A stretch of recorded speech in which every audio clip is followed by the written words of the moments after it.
দুজন ব্যক্তির ঘটনা পড়লাম। একজন ব্যক্তি প্রচন্ড রকম আবেদ, প্রচুর ইবাদত করে।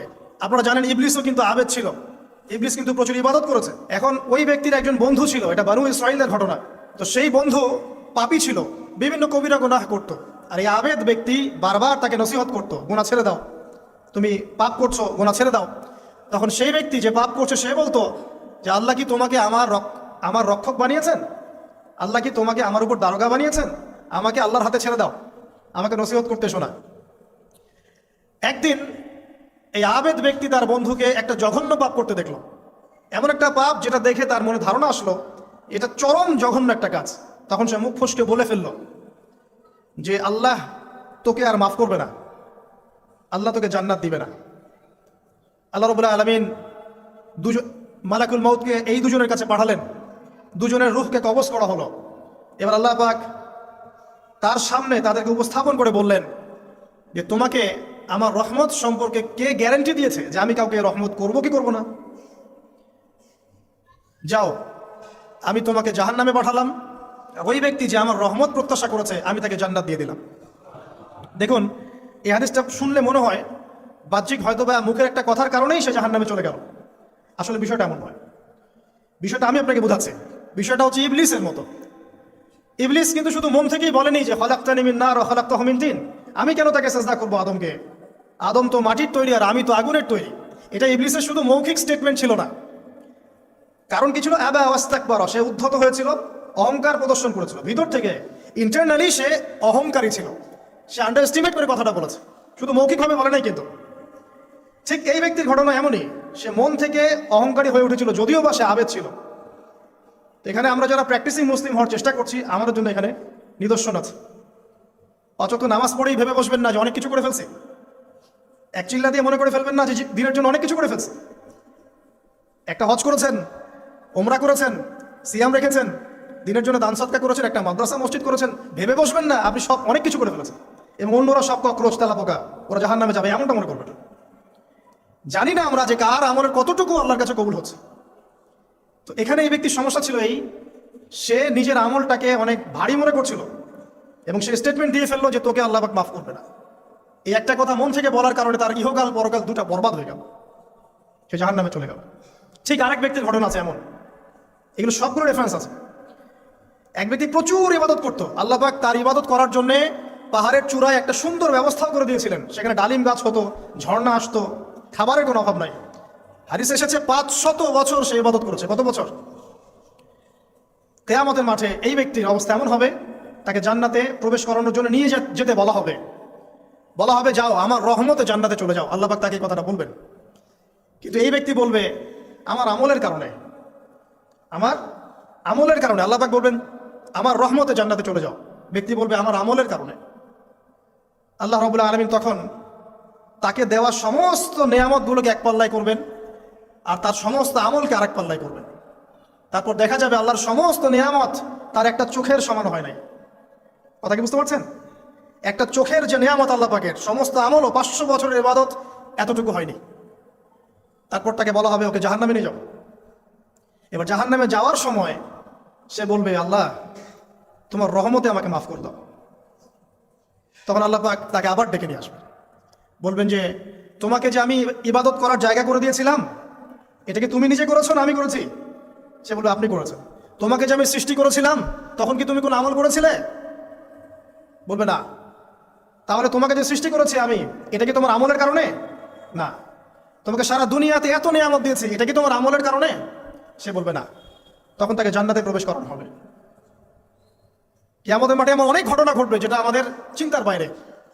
আরেকজন ব্যক্তিকে ডেকে আনা হবে, যে ব্যক্তি একটা দুটা নয় বরং 100টা খুন করেছে।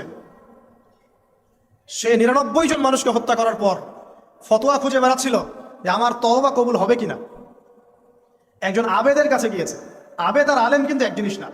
আবেদ মানে যে প্রচুর ইবাদত করে, তার জ্ঞান কম, সে শুধু জানে কিভাবে ইবাদত করতে হয়। আলেম হচ্ছে সে যে শরীয়তের গভীর জ্ঞান জানে আবার ইবাদতও করে।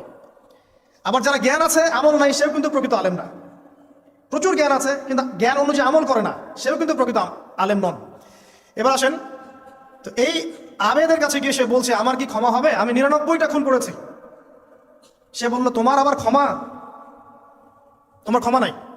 তখন এই ব্যক্তি এই আবেদকে হত্যা করে 100টা খুন পূর্ণ করলো, ওকেও সে মেরে ফেলছে। আমার ক্ষমাই হবে না তো তোর বেঁচে থাকা কি দরকার, তুইও মত। কি বুঝতে পারলেন? বর্তমান বিশ্বের উগ্র মাথার পলিটিশিয়ানদের মতো অবস্থা। আমার দেশের সমস্যা, তোর দেশ পারমাণবিক বোম্বের উড়াই দিব, মানে এরকম একটা অবস্থা। তো আল্লাহ রাব্বুল আলামিন এই ব্যক্তির মধ্যে একটা চেতনা তৈরি করলেন যে আমাকে তওবা করতে হবে।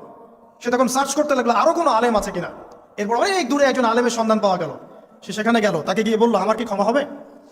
সে আলেম তাকে বললো হ্যাঁ, তোমারও ক্ষমা হতে পারে, যাও তুমি ইস্তেগফার করো এবং এই এলাকা থেকে অন্য এলাকায় চলে যাও। মানে যে এলাকায় তুমি অনেক দিন ছিলে, যেখানে তুমি অনেক পাপ কাজ করেছো, এখানে থাকার দরকার নাই। তওবা করে তুমি অন্য কোথাও চলে যাও, নতুন একটা জীবন শুরু করো। এখানে থাকলে হবে কি, তোমার স্মৃতিগুলো তোমাকে তাড়িয়ে বেড়াবে এবং মানুষ তোমাকে খারাপ নজরে দেখতেই থাকবে, তুমি তখন কষ্ট পাবে। এই জন্য তুমি চলে যাও। তো চলে যেতে যেতে সে রাস্তায় ইন্তেকাল করে। এবার তার রূহ নিবে কে? এই জন্য দুদল ফেরেশতা আসছেন, জান্নাতি এবং জাহান্নামী। তাদের মধ্যে বাক বিতরটা হচ্ছে কে রূহ নিয়ে যাবে। তো জাহান্নামের ফেরেশতারা বলছেন সে এতগুলো খুন করেছে, তার রূহটা আমরা নিব। আর জান্নাতি ফেরেশতারা বলছেন না, সে তওবা করতে এসেছিল, অতএব সে আল্লাহর অভিমুখী হয়েছে, তার রূহটা আমরা নিব। আল্লাহ পাক এখানে একটা কৌশল করলেন। আল্লাহ পাক ফেরেশতাদেরকে বললেন তোমরা রাস্তাটাকে পরিমাপ করে দেখো, যেদিকে যাচ্ছিল তার পরিমাপ বেশি নাকি যেখান থেকে এসেছে ওর পরিমাণ বেশি। আল্লাহ পাক জমিনকে আদেশ করলেন, হে জমিন তুমি প্রশস্ত হয়ে যাও। এবার পরিমাপ করে দেখা গেল সে তওবার দিকে আসছিল, এর পরিমাণটা বেশি। এই একটা কাজের ওসিলা আল্লাহ পাক তাকে মাফ করে দিলেন। মনে রাখবেন এটা মৌখিক বিষয় ছিল না, সে মন থেকে ভিতর থেকে কিন্তু সে আল্লাহর প্রতি অনুগত হয়েছিল। এই মনের বিষয়টা আল্লাহ ছাড়া কেউ জানে না।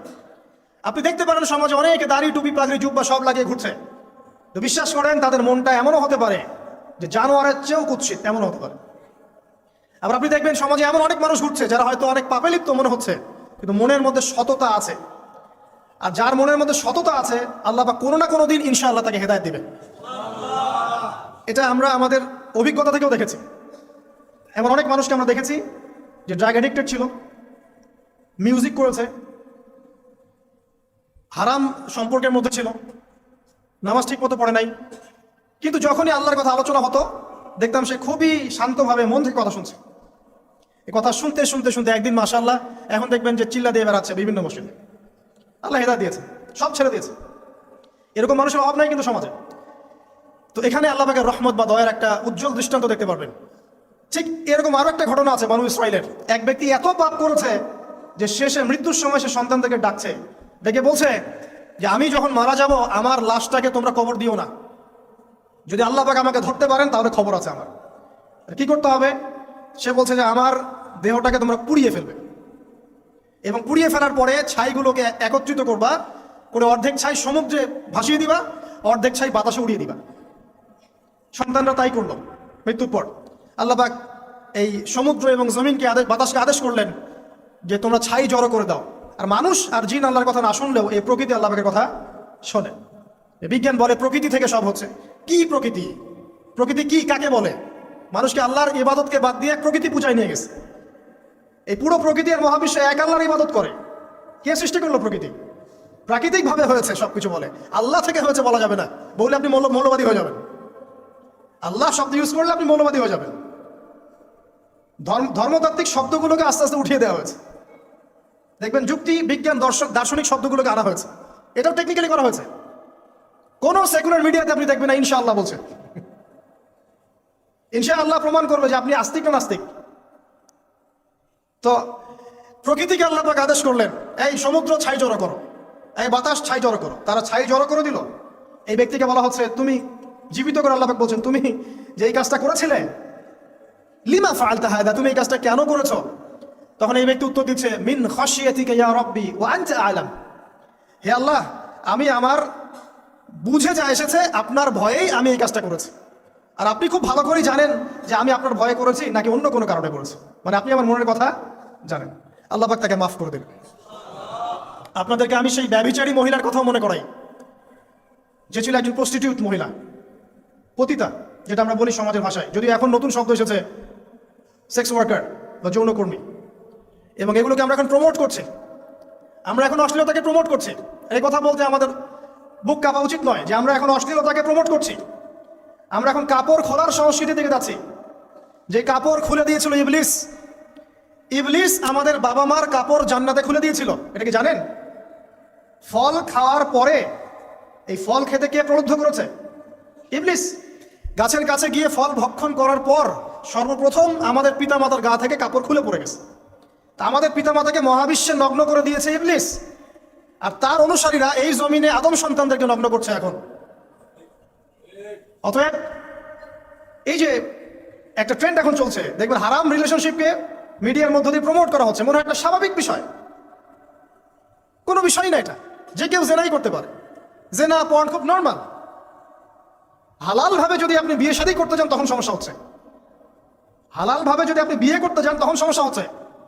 হারাম ভাবে আপনি যা ইচ্ছা তাই করতে পারেন, সমাজে কেউ কিছু বলছে না। এখন বলছে এগুলো স্বাধীনতা। সুবহানাল্লাহ, কোন স্বাধীনতা? স্বাধীনতা বলে কোনো শব্দ নাই মহাবিশ্বে। এই পুরো বিশ্বের সমস্ত মানুষ আল্লাহর অধীনে পরাধীন।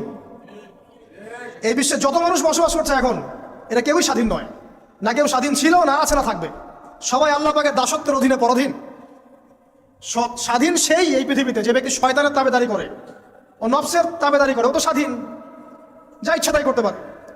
এই যে অশ্লীলতার প্রমোটিংটা চলছে, এটাকে পারিবারিকভাবে বন্ধ করতে হবে। আল্লাহ পাক আমাদেরকে বোঝার তৌফিক দান করুন। এগুলো যত বাড়বে সমাজে মহামারী আসবে, দেখে নিয়ে মহামারী আসবে, দুর্ভিক্ষ আসবে, সমাজে এমন সব রোগ ব্যাধির জন্ম হবে যেগুলো নামও শোনে নাই মানুষ কখন, এবং সামনে ভূমিধস অপেক্ষা করছে, এগুলো আসবে। যাই হোক, ওই মহিলা, যে ব্যক্তি একজন যৌনকর্মী ছিল, বা যেটা আমরা বলি ব্যভিচারিণী মহিলা ছিল, একটা কুকুরকে দেখেছে সে পানি পান করার জন্য তৃষ্ণার্ত, সে এটাতে মায়া করে, দয়া করে তার মোজাটাকে নামিয়ে এই কূপ থেকে পানি উঠিয়ে কুকুরকে পান করিয়েছে। এই একটা কাজের বদৌলতে আল্লাহ রাব্বুল আলামিন এই ব্যভিচারী মহিলাকে মাফ করে জান্নাত দিয়ে দিয়েছে।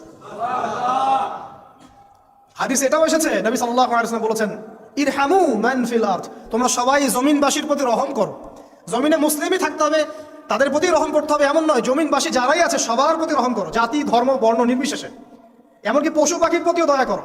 ইরহামু মান ফিল আরদ, জমিনে যারা আছে সবার প্রতি রহম করো। ইরহামুকুম মান ফিস সামা, যিনি আসমানে আছেন তিনি তোমাদের প্রতি রহম করবেন ইনশাআল্লাহ। ইসলাম এই কথাগুলো বলেছে 1400 বছর আগে। আজকের এই বিশ্বে, সোকল্ড এই মডার্ন বিশ্বে, যেখানে মানুষের রক্তের কোনো দাম নাই, সেখানে ইসলাম পশু পাখির অধিকার নিয়ে কথা বলেছে 1400 বছর আগে। কাদেরকে কি শেখাতে আসেন? কোরআন এবং সুন্নাহর বাইরে অভ্রান্ত সত্যের কোনো উৎস আছে? এখানে যা আছে তাই চূড়ান্ত। মানতে চাইলে মানেন, না মানতে চাইলে জাহান্নামে যান, কেউ তো বাধ্য করছে না। লাকুম দীনুকুম ওয়ালিয়া দীন। আল্লাহ পাকের রহমত দেখেন। আরেকটা ঘটনা আছে এমন, একটা বিড়ালকে বেঁধে রেখেছিল এক মহিলা, খাবার দেয় নাই, কষ্ট দিয়েছে। একটা বিড়ালকে খাবার না দিয়ে কষ্ট দেওয়ার কারণে এই মহিলাকে আল্লাহ পাক জাহান্নামে পাঠিয়েছে। এরকম কত ঘটনা আছে, এই ঘটনাগুলো হাদিসের পাতায় বর্ণিত আছে। কোরআনে কি বলছে দেখুন। কোরআনের আমি কয়েকটা পয়েন্ট আপনাদেরকে খালি বলছি, এটা নিয়ে আমি সকালে ভাবছিলাম। আল্লাহ পাক আদম আলাইহিস সালামকে সৃষ্টি করেছেন আমরা সবাই জানি, কিন্তু আল্লাহ পাক সূরা সাদের মধ্যে বলছেন ইবলিসকে, হে ইবলিস, তোমাকে কিসে বারণ করলো আদমকে সিজদা করতে, যে আদমকে আমি নিজের হাত দিয়ে সৃষ্টি করেছি। আল্লাহ রাব্বুল আলামিন যে আমাদেরকে এত যত্ন করে ভালোবেসে সৃষ্টি করেছেন, এটা কি আল্লাহ পাকের দয়ার নিদর্শন নয়? মহাবিশ্বের অন্য কোন মাখলুক সৃষ্টির ব্যাপারে আল্লাহ পাক বলেন নাই খলাকতু বিয়াদাই, আমি নিজ হাতে তাকে সৃষ্টি করেছি। শুধু সৃষ্টি নয়, সৃষ্টি করার পর আল্লাহ পাক তাকে সমস্ত নাম শিক্ষা দিয়েছেন। এই যে জ্ঞান শিক্ষা দেওয়া, জ্ঞান, এটা আল্লাহ পাকের সবচেয়ে বড় নিদর্শনগুলোর মধ্যে অন্যতম। এবং আল্লাহ পাকের সবচেয়ে বড় দয়া, আমার মত এটা,